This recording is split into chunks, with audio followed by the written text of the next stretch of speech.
यदा यदा हि धर्मस्य ग्लानिर्भवति भारत अभ्युत्थानम् अधर्मस्य तदात्मानं सृजाम्यहं परित्राणाय साधूनां विनाशाय च दुष्कृता धर्म संस्थापनार्थाय संभवामि युगे युगे युगे युगे युगे युगे।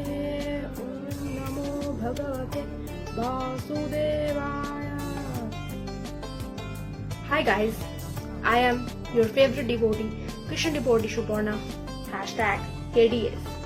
You know guys, today's topic is very special and very beautiful.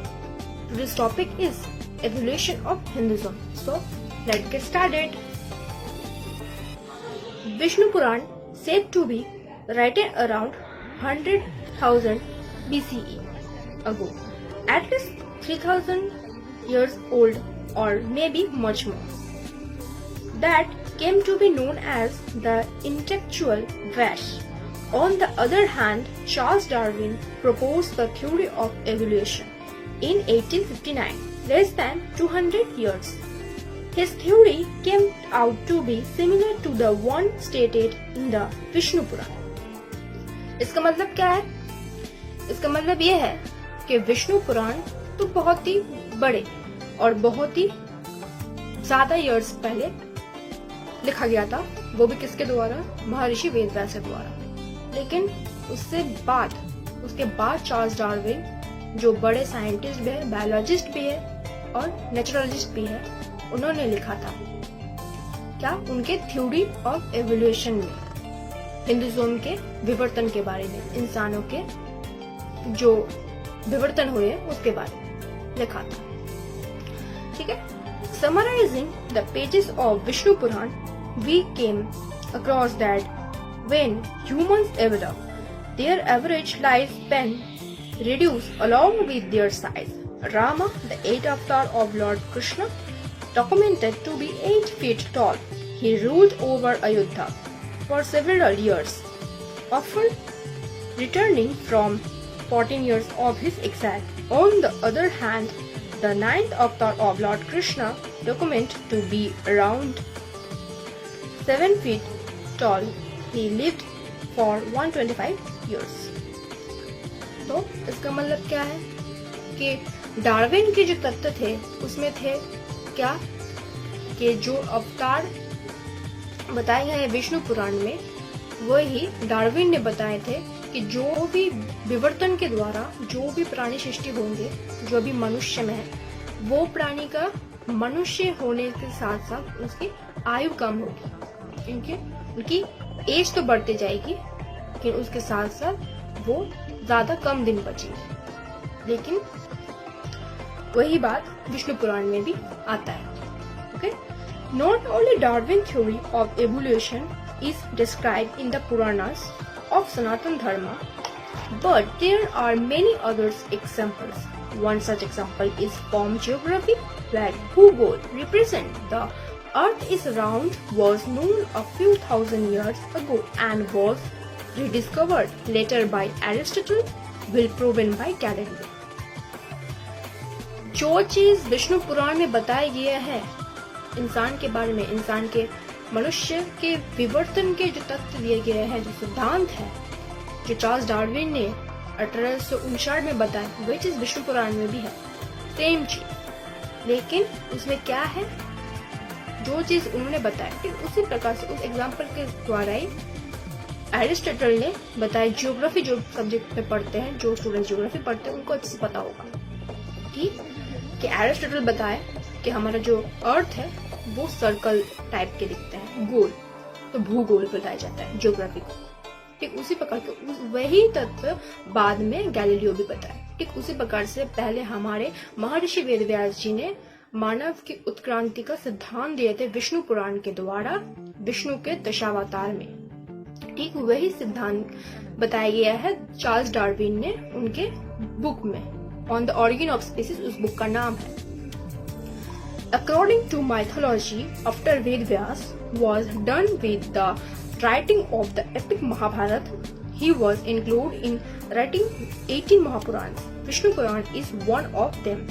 It not only defines the evolution in the form of humans but also gives a detailed description of the physical, social and intellectual attributes of a man.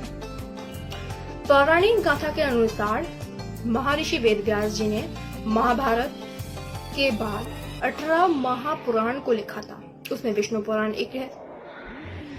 उस विष्णु पुराण, जो आप लोग अगर विष्णु पुराण पढ़े हैं तो आपको समझ में आएगा जरूर कि विष्णु पुराण नॉट ओनली सब पुराण में पढ़ता है इसलिए पढ़ लिया, नहीं, वो सामाजिक कारण से भी है, पौराणिक कारण से भी है और शारीरिक कारण से भी डेवलप करता है। अगर आप विष्णु पुराण पढ़ेंगे तो समझ में आएगा। ठीक है, Garuda Purana, Vishnu Purana, we know that Lord Vishnu has 10 great incarnation that are similar to Darwin theory of evolution. Many believers and attested of evolution to our children in a much simpler way. This will help our children to grow briskly in their studies as well as in culture. Vishnu Purana, Garuda Purana, Mahabharata, Ramayana, इन सब के साथ साथ ये जो अगर शास्त्र की पाठ करेंगे तो आपको मानस का यानी इंसान का विवर्तन का सिद्धांत पता चलेगा। उसके साथ साथ आपका कल्चर का डेवलपमेंट होगा, उसके साथ साथ इंसान का नॉलेज भी डेवलपमेंट होगा, सब कुछ डेवलपमेंट होता है अगर आप शास्त्र के पाठ करते हैं तो। Okay, 10 incarnation of Lord Vishnu and the theory of human evolution proposed by Charles Darwin in 1859. Each avatar started in the epic written by Vedas. Vishnu Puran is similar to the stages example by Darwin in this theory. Vishnu Purana में भगवान श्री कृष्ण और भगवान श्री विष्णु का 10 अवतार है जो लिखाया है महर्षि वेदव्यास जी ने। ठीक उसी प्रकार से सेम अवतार की सेम थ्योरी की तरह ही चार्ल्स डार्विन ने 1859 में लिखाया गया on the origin of species book में उन्होंने ह्यूमन एवोल्यूशन के बारे में लिखा था। उनका जो थ्योरी है विष्णु पुराण की थ्योरी और चार्ल्स डार्विन का जो थ्योरी है वो सेम टू सेम मैच करता है। ओके, और दशावतार के बारे में स्पेशली विष्णु पुराण पूरा लिखा हुआ है। उस दशावतार के अनुसार ही चार्ल्स डार्विन ने बताए थे उनके थ्योरी। तो अब दशावतार क्या है, उस 10 अवतार के नाम के बारे में और उनके विष्णु पुराण और चार्ल्स डार्विन के साथ क्या सिमिलर आता है वो भी बता देते हैं आपको। नंबर 1 अवतार आता है, नंबर 1 में मत्स्य अवतार, मत्स्य अवतार। फिर नंबर 2 में कूर्मा अवतार, नंबर 3 में वराह अवतार, नंबर 4 में फिर नृसिंह अवतार, नंबर 5 में क्या आता है, वामन अवतार, और नंबर 6 में आता है परशुराम, नंबर 7 में आता है राम, और नंबर 8 में आता है बलराम, और फिर नंबर 9 में आता है बुद्ध, और नंबर 10 में आता है कल्कि। ओके, अब ये सारे 10 अवतार में से मत्स्य अवतार जो पहले आता है वो आता है कि फिश, मछली। चार्ल्स डार्विन के हिसाब के, उनके थ्योरी के हिसाब से हमारे इंसान का उत्क्रांति पहले शुरू ही हुआ, लाइव जो शुरू ही हुआ था फिश से, मछली से, पानी से शुरू हुआ। पानी में ही मछली था तो पानी से शुरू हुआ। ओके, तो ये फर्स्ट स्टेप था डार्विन के हिसाब से और विष्णु पुराण के हिसाब से। नेक्स्ट सेकंड आता है क्या, कूर्मा अवतार। कूर्मा मतलब टर्टल, कछुए। ठीक है, कछुए के जो ट्रांसफॉर्मेशन होता है विष्णु पुराण में मछली है मतलब फिश से थोड़े ट्रांसफॉर्मेशन होते हुए कछुए कहाँ पता है, पानी पे भी रहता है और नॉर्मल जगह पर भी रहता है, मतलब पानी और पानी जहाँ पे नहीं भी वहां पे भी रहता है, तो थोड़ा सा डेवलपमेंट हुआ है। ओके, ये सेकेंड अवतार में आता है टर्टल। फिर आता है बड़ा अवतार। बड़ा अवतार क्या है, बड़ा मतलब शुअर। ओके, तो बोर्ड जिसको बोला जाता है वो थर्ड अवतार में आता है। ये वर्म किस टाइप की है, ये घास फूस खाता है, शाकाहारी जीव है और इनके 2 दांत भी है, जंगली सुअर होता है। ये जंगल में भी रहता है, नॉर्मल जगह पर आप फार्म कर भी रख सकते हैं। ओके, तो इंसान डेवलपमेंट हो रहा है, इस छोटे से मछली से डेवलपमेंट होकर कैसे इंसान में आएगा वही चीज आपको देखना है। ठीक है, तो बोर्ड अवतार, बड़ा अवतार। फिर आता है नरसिंह अवतार, half man and half lion. ये 4th में आता है, 4th स्टेप में। तो ये टोटली कम्प्लीटली ह्यूमन नहीं है, इंसान नहीं है, आधा नर है और आधा इंसान है। ओके, मतलब एनिमल्स और ह्यूमन का संगम है, ठीक है। ये 4th स्टेप में आता है, 4th अवतार में। ये चीज, ये नरसिम्हा अवतार चार्ल्स डार्विन के थ्योरी पे आता नहीं है, लेकिन ये भी आना चाहिए था। तब हाँ, एक चीज पे आप बता सकते हैं कि ये डार्विन ने बताए हैं जब हम एप से पहले थे, एप स्टेप का ह्यूमन होमोसेपियंस एप, उनसे पहले जो थ्योरी दिखाते हैं, उस दिन में आप थोड़े से जंगल में घूमते थे, फिर आप शिकार करते थे, शिकार करके आप खाते थे छोटे छोटे पशु पक्षियां, ऐसा हो सकता है। ठीक उसी प्रकार से half human and half animal, पूरे ह्यूमन नहीं है। ओके, फिर आते हैं हम वामन अवतार। वामन अवतार क्या है? आप इंसान बने हैं पूरे, लेकिन आपका जो ऊंचाई है, हाइट है, वो कम है। नॉर्मल जो हम लोग अभी के जो हाइट के इंसान है, जैसे कि कोई होता है 5 फीट, कोई होता है 6 फीट, कोई होता है 7, जैसे कि राम में मैंने बताया है 8 फीट, रामचंद्र, लॉर्ड रामचंद्र का हाइट 8 फीट। वैसे प्रकार से ये वामन अवतार उतना लंबा नहीं है, इंसान है लेकिन छोटा है, छोटा हाइट है, कम हाइट। यह है कितने बने अवतार? 5th अवतार, यह है ब्राह्मण अवतार। फिर आता है परशुराम अवतार। परशुराम अवतार इंसान है, लेकिन इसमें होमोसेपियंस वाला फीलिंग आ गया है। कैसे? ये इंसान बन रहे हैं, इंसान है भी, लेकिन ये जंगल में सब कुछ, इसे जंगल में जैसे आप शिकार करते, शिकार के लिए अस्त्र के उपयोग करना जरूरी है।